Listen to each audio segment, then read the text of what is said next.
Hello guys, now we are in testing mode. So I already connect, as you can see, the watt meter to the motor, to the battery, and now I will speed up to see what happens.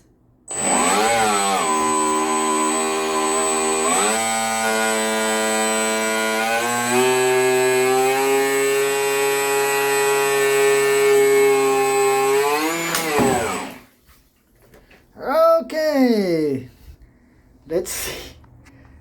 Here we have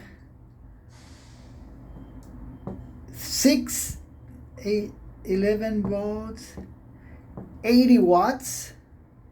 I can see 80 watts, and now I will try to see. Here comes 699 amps, less than 7 amps. This is an absolute victory. Thanks for watching. And here we go again. I